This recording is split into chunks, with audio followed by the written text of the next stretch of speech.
Assalamu alaikum, I'm Aisha and you're watching Samaa News. Here are today's headlines.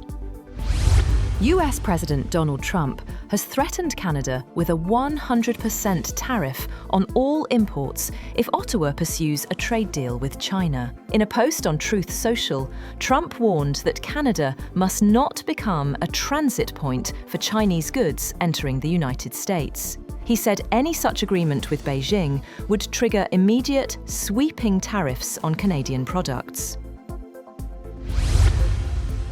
Moreover, Trump says the United States has taken oil from seized Venezuelan tankers and is processing it at American refineries. Speaking to the New York Post, Trump said the oil is being refined at various locations, including Houston, and that Venezuela no longer controls those shipments.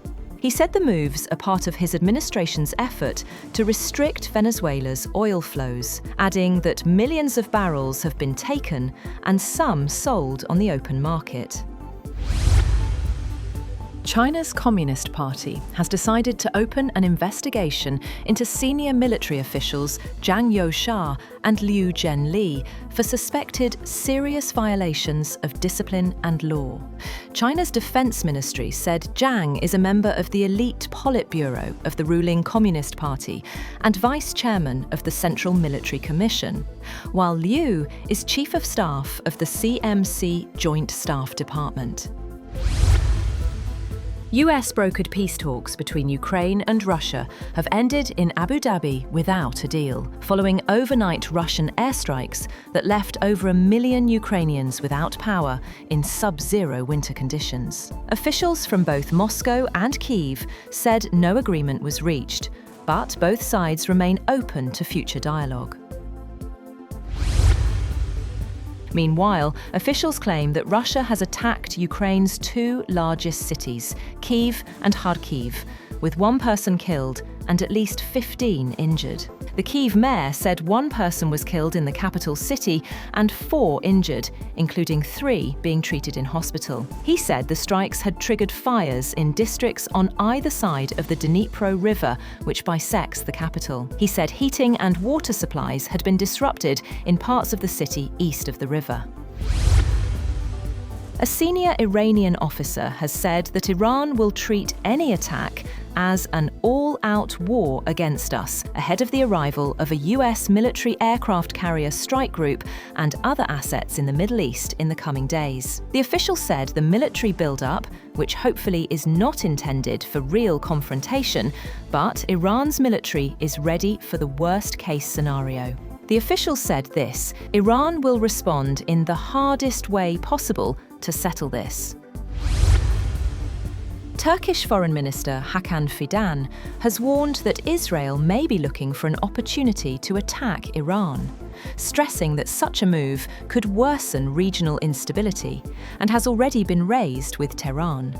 Fidan told Turkish broadcaster NTV that he had conveyed these concerns directly to Iranian officials during a recent visit to Tehran.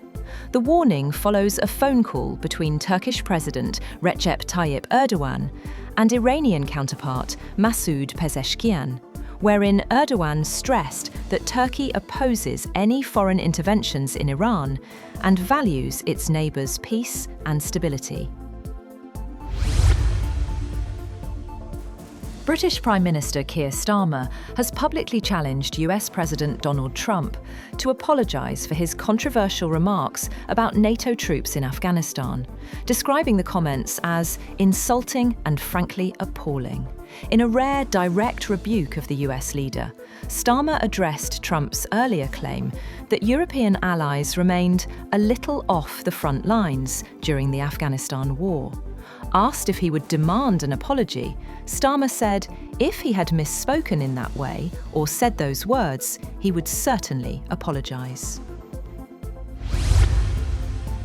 The Pentagon foresees a more limited role in deterring North Korea, with South Korea taking primary responsibility for the task, a move that could lead to a reduction of US forces on the Korean peninsula.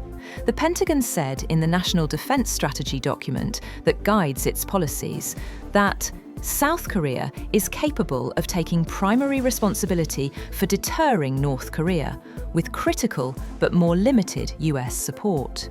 It said this shift in the balance of responsibility is consistent with America's interest in updating US force posture on the Korean peninsula. A major winter storm, combined with bitter Arctic cold, is descending on much of the United States, from the Rockies to the Atlantic coast. Snow has already fallen across parts of Texas, Oklahoma, and Kansas, with forecasters warning of heavy snow, sleet, and freezing rain spreading across the eastern two-thirds of the country over the weekend. Dangerously low temperatures are expected to disrupt travel and could trigger widespread power outages. That's all for now. For more updates, visit www.samaa.tv. Thank you for watching Samaa News.